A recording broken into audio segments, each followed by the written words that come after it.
औज़ु बिल्लाहि मिनश शैतानिर रजीम, बिस्मिल्लाहिर रहमानिर रहीम। Application of the decision rule in practice आज का हमारा टॉपिक है। तो डिसीजन रूल इन प्रैक्टिस, इस टॉपिक में हमें दो डिसीजन रूल इन प्रैक्टिस कहा गया, एक बेनिफिट कास्ट रेशियो और दूसरा है एनपीवी, नेट प्रेजेंट वैल्यू। और हमें एक एग्जांपल दी गई है, ये कुछ प्रोडक्ट्स हैं, प्रोजेक्ट्स हैं, उनके ये जो है नेट प्रेजेंट वैल्यूज है और ये बेनिफिट कास्ट रेशियो। तो अमूमन हमारे पास इसके सिलेक्शन क्राइटेरिया के लिए क्या एप्लीकेशन है, क्या स्टैंडर्ड है। तो स्टैंडर्ड को समझने के लिए स्टैंडर्ड बड़ा आसान है। स्टैंडर्ड को समझने के लिए सबसे पहले हम देखते हैं प्रोजेक्ट, डिपेंडेंट प्रोजेक्ट और independent project. What is mean by independent project? Independent project का मतलब है दो प्रोजेक्ट जो एक दूसरे पर असरअंदाज नहीं होते। लेट सपोज अगर आप प्रोजेक्ट ए करते हो तो प्रोजेक्ट बी की जो कास्ट और बेनिफिट है वो उतनी ही रहती है जितनी है। इसी तरह अगर प्रोजेक्ट आप बी करते हो तो वो प्रोजेक्ट ए के कास्ट और बेनिफिट पे असरअंदाज नहीं होती। तो इस किस्म के प्रोजेक्ट को कहा जाता है कास्ट बेनिफिट इंडिपेंडेंट प्रोजेक्ट। जबकि डिपेंडेंट प्रोजेक्ट जो होते हैं वो प्रोजेक्ट होते हैं, अगर लेट सपोज हम प्रोजेक्ट ए करते हैं तो इस प्रोजेक्ट ए के होने की वजह से प्रोजेक्ट बी के कास्ट और बेनिफिट पे असर पड़ता है। सिमिलरली अगर हम प्रोजेक्ट बी करते हैं तो उसके कंप्लीशन से प्रोजेक्ट ए के कास्ट बेनिफिट पे असर पड़ता है, प्रोजेक्ट ए के कास्ट बेनिफिट पे असर पड़ता है। तो ये जब प्रोजेक्ट आपस में डिपेंडेंट होते हैं तो उन्हें हम डिपेंडेंट प्रोजेक्ट कहेंगे, अदरवाइज वो कहलाएंगे इंडिपेंडेंट प्रोजेक्ट। तो व्हेन ऑल, अच्छा ये लाइन है, ये मैंने लाइन लगा दी। When all relevant project are independent, the CBA decision rule is simple।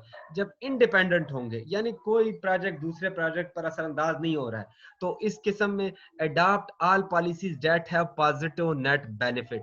हमने अडॉप्ट करनी है वो पॉलिसी जो सबसे ज्यादा पॉजिटिव नेट बेनिफिट देती है। जबकि अगर कुछ प्रोजेक्ट कंबाइन भी अपना असर जो है वो मैक्सिमाइज करने की कोशिश करते हैं, या एक प्रोजेक्ट दूसरे प्रोजेक्ट पर असरअंदाज होता है, या दोनों कंबाइन होने से ज्यादा असर पड़ता है, तो इस किस्म के सिचुएशन में हमें सबसे पहले कंबाइन इफेक्ट को देखना चाहिए। कंबाइन बेनिफिट और कास्ट क्या होंगी, तो उसके बाद नेट बेनिफिट पे चलना चाहिए। जिस तरह हमें यहाँ गिवन है, लेट सपोज हमें दिए गए हैं project A B C D and E और इसके इंडिविजुअल है, लेकिन फर्दर जो मैंने रेड किया हुआ है यहाँ लिखा है project C and D combine. अगर हम प्रोजेक्ट सी को अकेला करते हैं, प्रोजेक्ट डी को अगर अकेला करने की कोशिश करते हैं, लेकिन अगर इसे कंबाइन करते हैं तो क्या असर पड़ता है?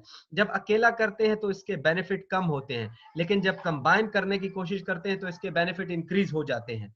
तो कंबाइन में इसके बेनिफिट कितने हैं? नेट बेनिफिट 14 आ जाते हैं। तो ये तरीका कार है।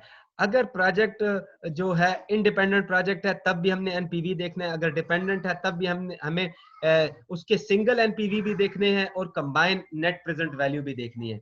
तो डिसीजन क्राइटेरिया बड़ा सिंपल है, हमने हाईएस्ट नेट प्रेजेंट वैल्यू लेना है। लेकिन एनालिस्ट, यहाँ एक दूसरी बात भी बेनिफिट कास्ट रेशो के बारे में कही गई है। Analyst often compare programme in terms of benefit cost ratio. जो बेनिफिट कास्ट रेशो को जब हम देखते हैं तो अगर लेट सपोज अगर हमें एनपीवी कहता है सबसे ज्यादा नेट प्रेजेंट जिसकी है वैल्यू है उस प्रोजेक्ट को एक्सेप्ट किया जाए, तो इसके मुताबिक हमने कौन सा प्रोजेक्ट एक्सेप्ट करना है? इसके मुताबिक हमने एक्सेप्ट करना है प्रोजेक्ट बी, क्योंकि इसका नेट बेनिफिट सबसे ज्यादा है। जबकि बेनिफिट कास्ट रेशो के मुताबिक सबसे ज्यादा बेनिफिट कास्ट रेशो किसका है? वो प्रोजेक्ट ए का है। लेकिन बेनिफिट कास्ट रेशो की खामी ये है कि ये स्केल के बारे में ज्यादा बात नहीं करता। ये अगर लो स्केल, अगर हम देखें प्रोजेक्ट ए और बी में फर्क क्या है? प्रोजेक्ट ए जो है वो $1 का है या $1 million का है, जबकि प्रोजेक्ट बी जो है वो $10 million का है। तो प्रोजेक्ट ये बेनिफिट और कास्ट रेशो जो है वो स्केल को इग्नोर करने की कोशिश करता है। इसी वजह से ये मैनिपुलेट करता है किसको? रिजल्ट्स को। तो अमूमन हम किस पे रिलाई करेंगे? Net benefit analysis. For these reason, अच्छा 10 हमने पढ़ा कि इन दोनों में फर्क क्या है, किसमें? Net benefit and net benefit and common, मैं बल पॉइंट लाने की कोशिश कर रहा हूँ। 10, अच्छा पता नहीं किस वजह से नहीं लग रहा। अच्छा 10, ये line 10 benefit cost ratio are subject to manipulation. For this reason, we recommend that analysts avoid using benefit cost ratio and rely instead of net benefit to rank the policies.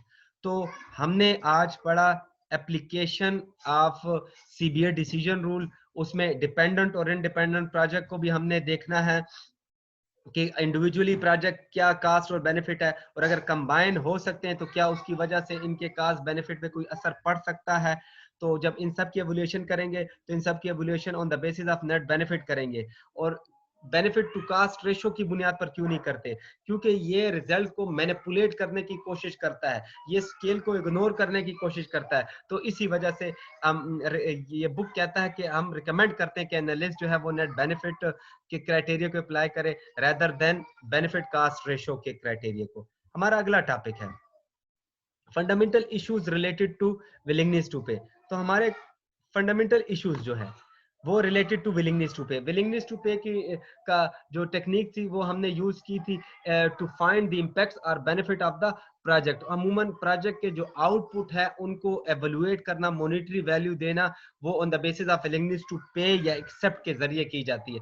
तो इस विलिंगनेस टू पे की कुछ खामियां हैं, कुछ limitation है। पहली limitation जो है वो उसकी थ्योरेटिकल लिमिटेशन है। What is mean by theoretical limitation? Theoretical limitation mean ranking policies in term of net benefit does not guarantee। जब हम पॉलिसीज को on the basis of net benefit की बुनियाद पर हम पॉलिसीज को क्या करते हैं, रैंक करते हैं, तो ये फिर हमें इस चीज की गारंटी नहीं देती कि ये policy does not guarantee a transitive social ordering of the policies को फॉलो करेगी, कि ये पॉलिसीज जो है वो ट्रांजिटिव सोशल ऑर्डरिंग को फॉलो करेंगे। What is mean transitive social ordering? Transitive social ordering ये है कि if A greater than B and B greater than C then A also greater than C. ये कॉमन थिंकिंग है। अगर आप एक चीज को प्रेफर कर रहे हो और फिर फर्दर जो हम इंडिफरेंस कर्व की जो एजम्पशंस हम स्टार्ट करते हैं, ट्रांजिटिव एजम्पशंस, तो जो प्रेफरेंसेस है उसमें उसमें तजाद नहीं होना चाहिए। अगर आप ए को बी से अच्छा समझ रहे हो फिर बी को सी से, तो इसका मतलब है ए लाजमी सी से अच्छा है। तो अमूमन ये जो विलिंगनेस टू पे है ये तजाद पैदा करती है पॉलिसी के ट्रांजिटिव सोशल ऑर्डरिंग की बुनियाद पर। इसको समझने के लिए हमने क्या किया, हमने इधर लेट सपोज 3 पर्सन है और वो 3 ऑप्शंस देते हैं। पर्सन 1 कहता है एक्स वाई जेड, प्रायोरिटी उसकी एक्स है, फिर वाई है, फिर जेड है। तो इसका मतलब है X X greater than, let suppose X greater than Y and Y greater than Z. तो इस बंदे के लिए एक्स ग्रेटर देन जेड है, एक्स ग्रेटर देन जेड है। इसी तरह पर्सन 2 और पर्सन 3 ये दिए गए हैं। लेकिन जब हम ये इंडिविजुअली तो ट्रांजिटिव प्रॉपर्टी को फॉलो करते हैं, लेकिन अगर हम कंबाइनली इनका इफेक्ट देखें तो ये ट्रांजिटिव प्रॉपर्टी की गारंटी जो है वो उसकी शोर्टी नहीं देते। देन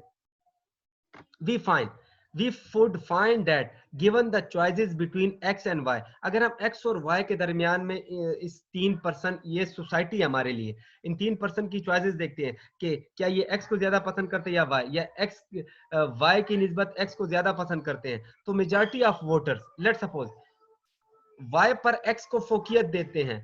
तो मेजॉरिटी ऑफ वोटर अगर हम देखें तो वोटर 1 भी जो है या पर्सन 1 जो है वो x को फोकियत देता है y पे, और सिमिलरली पर्सन 2 भी x को फोकियत देता है y पे। तो दो बंदे हैं जो x को फोकियत देते हैं y पे। तो फिर हम देखते हैं z y और z के दरमियान क्या कहानी है। तो हम जब देखते हैं y और z के दरमियान में भी इसी तरह है, z की निस्बत y को फोकियत देना। तो पर्सन 1 और पर्सन 3, पर्सन 1 भी z की निस्बत y को ज्यादा फोकियत देता है क्योंकि उसका y पहले है z बाद में है। सिमिलरली पर्सन 3 का भी y पहले है z बाद में है। तो ये भी 2-2 हो गए। अभी हम उसूलन ये है कि x greater than y and y greater than z, तो x ग्रेटर देन z होना चाहिए। तो हम फिर देखते हैं x और z के दरमियान में क्या है। जब हम x और z के दरमियान में देखते हैं तो ये वायलेट हो रहा है। पर्सन 2 भी Z को फोकियत दे रहा है, Z को फोकियत दे रहा है X की बुनियाद पर, और पर्सन 3 भी Z को फोकियत दे रहा है X की बुनियाद पर, यानी X के बदले में Z को ज्यादा प्रेफरेंस दे रहा है, पर्सन 2 भी X के बदले में Z को ज्यादा प्रेफरेंस दे रहा है। जब हम देखते हैं तो ये वायलेट हो रहा है। majority of the person liking X or Y, similarly majority of the person liking Y over Z, but also majority of the person liking Z over X. This is the violation of transitive property. तो ये transitive property की violation है।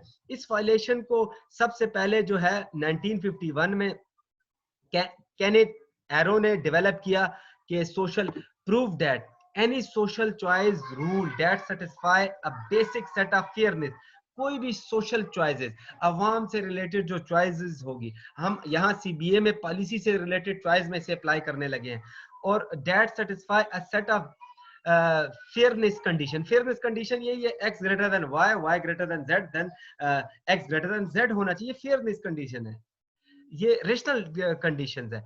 Can produce in intransitive social ordering, तो वो produce करेगी intransitive social ordering को। इसको समझने के लिए हम एरोज थ्योरम पढ़ेंगे। एरोज थ्योरम क्या है? Arrow's theorem applies to any rule for choice in which 2 or more person must select a policy from among 3 or more alternatives, जो ऊपर हमें दी गई है। एक पॉलिसीज हम डेवलप करने लगे हैं, क्या एक्स की तरफ जाए या वाई की तरफ जाए या जेड की तरफ जाए, लेकिन इसमें तजाद नहीं होना चाहिए, ट्रांजिटिव प्रॉपर्टी की बुनियाद पर इसमें तजाद नहीं होना चाहिए। तो इस थ्योरम में सबसे पहली चीज जो है वो एक्सियम ऑफ अनरिस्ट्रिक्टेड डोमेन है। अनरिस्ट्रिक्टेड डोमेन ये है कि जो लोग जो सेलेक्ट कर रहे हैं उसमें कोई रिस्ट्रिक्शन नहीं है। पर्सन 1 भी ओपन है, वो एक्स वाई जेड करता है या जेड वाई एक्स करता है। पर्सन 2 और पर्सन 3 ये ओपन है अपनी सिलेक्शन में। दूसरा जो इसका पॉइंट है इस थ्योरी का, वो थ्योरम का, वो है axiom of Pareto choice. Axiom of Pareto choice ये है कि let's suppose x greater than y and y greater than z, then x must be greater than z, यानी फिर z को x से बेहतर नहीं होना चाहिए। तो एक्सियम ऑफ पेरेटो चॉइस भी होना चाहिए। देन एक्सियम ऑफ इंडिपेंडेंस होना चाहिए। एक्सियम ऑफ इंडिपेंडेंस का मतलब ये है कि ये जो चॉइसेस है ये अकेली अकेली है, इस कंबाइन इसका कोई, ये जो प्रोजेक्ट्स है जिस तरह हम इंडिपेंडेंट प्रोजेक्ट और डिपेंडेंट, ये सारी की सारी चॉइसेस जो है वो इंडिपेंडेंट है, इस आपस में इनका कोई। एंड फाइनल जो इसकी assumptions है वो है एक्सियम ऑफ नॉन डिक्टेटरशिप, और किसी को आपने मजबूर नहीं करना है कि चॉइस, वो अपनी चॉइस में अनरिस्ट्रिक्टेड है, ओपन है, वो अपनी चॉइस में एक्सियम ऑफ पेरेटो चॉइस का ख्याल रखेगा, यानी वो ट्रांजिटिव प्रॉपर्टी को वायलेट नहीं करेगा। वो ये जो चॉइसेस है, ये जो एक्स वाई जेड जो ऑप्शन है, ये इंडिपेंडेंट है, आपस में इनका कोई रिलेशनशिप नहीं है, और उसकी जो सिलेक्शन है वो भी नॉन डिक्टेटरशिप पे मौजूद है, उसको कोई डिक्टेट नहीं करेगा। तो इस बुनियाद पर हम जब सोशल ऑर्डरिंग बनाने की कोशिश करते हैं तो हमने ऊपर देखा कि सोशल ऑर्डरिंग वायलेट होती है। वायलेट किस तरह होती है? जिस तरह मैंने आपको पहले बताया कि लेट्स सपोज हम अगर देखना चाहते हैं एक्स और वाई के बीच में, हम अगर देखना चाहते हैं एक्स और वाई के बीच में, एक्स एंड वाई, एक्स और वाई के बीच में क्या है, प्रेफरेंसेस क्या है? प्रेफरेंसेस है एक्स को प्रेफरेंस देते हैं वाई की निस्बत एक्स को प्रेफरेंस कौन कौन देता है? पर्सन 1 एंड एक्स और पर्सन 2। फिर हम देखते हैं y and z, y and z, माजरत के साथ वाई एंड जेड। तो जब हम इसे देखते हैं तो वाई और जेड, तो वाई और जेड को पर्सन 1 यानी पर्सन 1 वाई को प्रेफरेंस देता है over Z, similarly person 3 Y को, तो मेजॉरिटी, ये मेजॉरिटी है ना, 3 में से 2, 3 में से 2। तो फिर z और x का क्या रिलेशन है? z और x को ट्रांजिटिव प्रॉपर्टी के जरिए होना चाहिए। अगर वो दो मेजॉरिटी ठीक चल रही है, x greater than y and y greater than z, तो फिर हम तीसरे नंबर पे देखते हैं कि इसकी वायलेशन हो रही है। x को z और x के बीच में, x great prefer to y and y prefer to z, so x must be preferred to z। x को प्रेफरेंस देना चाहिए z की बुनियाद पर, लेकिन हम देखते हैं कि पर्सन 2 इसे वायलेट कर रहा है, वो Z को प्रेफरेंस देता है ओवर X, और सिमिलरली पर्सन 3। तो जब हम मेजॉरिटी ऑफ द पॉपुलेशन या सोसाइटी है वो वायलेट कर रही है, तो इसका मतलब है ये this is the proof of arrow theorem. Arrow theorem क्या है? एरो थ्योरम ये है कि अगर हम विलिंगनेस टू पे की बुनियाद पर सोसाइटी की चॉइसेस की ऑर्डरिंग करते हैं, तो ये ऑर्डरिंग हमेशा इंट्रांजिटिव होती है, ट्रांजिटिव नहीं होती। इसको समझने के लिए, इस थ्योरम को समझने के लिए, इसका पहला assumption है एक्सियम ऑफ अनरिस्ट्रिक्टेड डोमेन। हर बंदा जो है वो अपने चॉइस के लिए आजाद है। एक्सियम ऑफ पेरिटो चॉइस, उस पेरिटो चॉइस एक अगर बेहतरी की तरफ जा रहा है तो इसे पीछे नहीं आना चाहिए। x greater than y and y greater than z, then z greater than x नहीं करना चाहिए, x ग्रेटर देन z करना चाहिए। पीछे की तनज़्ज़ुली की तरफ इसे नहीं आना चाहिए। एक्सियम ऑफ इंडिपेंडेंस, और ये जो चॉइसेस है ये आपस में इनका कोई रिलेशनशिप नहीं है। और जो फाइनल है वो इन जो पर्सन 1 2 3 इन्हें कोई डिक्टेट नहीं करेगा। तो जब इन्हें कोई डिक्टेट नहीं करेगा, ये अपने ऑप्शन देंगे, और उन्हें जब हम देखेंगे तो हमें पता लगेगा कि वो क्या है, वो वायलेट कर रहे हैं इन ट्रांजिट, वो इन ट्रांजिटिविटी क्रिएट कर रहे हैं। अगर इस इन ट्रांजिटिविटी को हम हटाना चाहते हैं, क्या ये इंट्रांजिटिविटी हट सकती है? In order to ensure that the use of willingness to pay in the implementation of the net benefit rule will produce a transitive social ordering of policies, some restriction must be placed on the preferences that individual are allowed to hold. तो हम इसमें फिर कुछ suggestion देते हैं इसको transitivity की तरफ लाने के लिए। वो सजेशन क्या है? जिस तरह इकोनॉमिक्स मॉडल कॉमनली जो इंडिविजुअल प्रेफरेंसेस जो होती हैं यूटिलिटी के अंदर, वो क्या होती है कि इसकी यूटिलिटी हर स्टेप पे पॉजिटिव होती जाती है, बढ़ती जाती है, लेकिन अगले यूनिट से जो हासिल होने वाली यूटिलिटी है वो डिमिनिशिंग हो, डिक्लाइन होती जाती है। तो लेट सपोज अगर हम पहली assumption इस पे लगाएं, इंडिविजुअल पे जो assumptions हम लगाते हैं इसको ट्रांजिटिविटी बनाने के लिए, वो पहली assumptions होगी the utility function of individual must be such that the individual demand curves that they imply can be aggregated into a market demand curve with the sum of individual incomes as in arguments। तो फिर ये दो किस्म के assumptions हम लगाते हैं ताकि ये ट्रांजिटिविटी की तरफ आए। और दूसरा क्या है? all individual must face the same set of prices। जो पहला है वो क्या कहता है? जो इंडिविजुअल का डिमांड है वो मार्केट का डिमांड होना चाहिए, क्योंकि इंडिविजुअल का जो एग्रीगेट है वो ही मार्केट का डिमांड है। तो the first restriction is quite strong in that it requires each individual demand for each good to increase linearly with increasing income and have the same rate of increase for each individual। जो पहली assumption है उसमें हम क्या कहते हैं? Individual के जो डिमांड है या उसका मार्केट डिमांड है वो विद डिमांड कर with the sum of individual income as in argument. तो हम जो उसकी डिमांड है वो एवेल्युएट करते हैं on the basis of his income. तो इसका मतलब है जो इनकम के बढ़ने के साथ उसकी सेटिस्फेक्शन लेवल बढ़ेगी। क्या the first restriction is quite strong in that it requires each individual demand for each good to increase linearly with increasing income। जो इनकम इंक्रीज होगी तो उसके साथ उसकी क्वांटिटी ऑफ डिमांड भी इंक्रीज होगी। तो इसका मतलब है कि अगर हम यूटिलिटी फंक्शन को विद इनकम कर दें, विद इनकम का मतलब है विद एलोकेशन ऑफ फंड्स कर दें, किसी फंड्स के किसी भी प्रोजेक्ट के बारे में, किसी भी प्रोजेक्ट में जितने ज्यादा फंड्स आएगा तो इसका मतलब है उस ज्यादा फंड के साथ लोगों की यूटिलिटी बढ़ती जाएगी, लोगों का सेटिस्फेक्शन बढ़ता जाएगा। तो हम एज अ कंबाइन लेंगे। जबकि सेकंड क्या है? The second restriction generally satisfy when all goods are traded in market। तो ये दो किस्म के assumptions हम डालते हैं। पहली assumption हमने ये डाली है कि जो कंबाइन इनकी जो एवल्यूएशन है वो on the basis of income होनी चाहिए, इंडिविजुअल की इनकम नहीं, हम उस प्रोजेक्ट से रिलेटेड इनकम की बात करेंगे।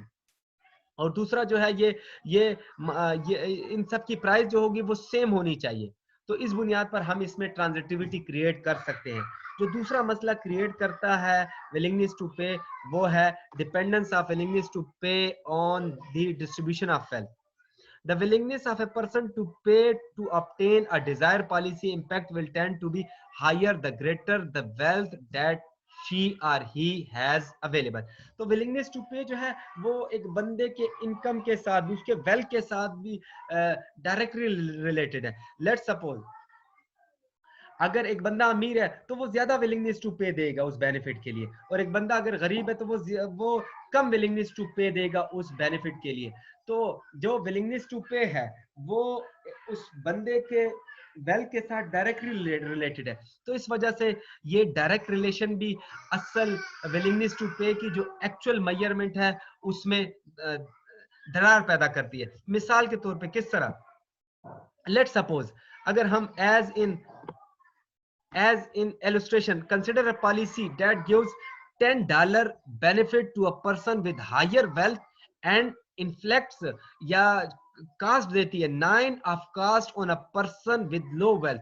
एक पॉलिसी है जो $10 एक बंदे को बेनिफिट देती है, जिसकी $10 एक बंदे को बेनिफिट देती है जिसकी इनकम हाई है, जो वेल्थ उसका हाई है,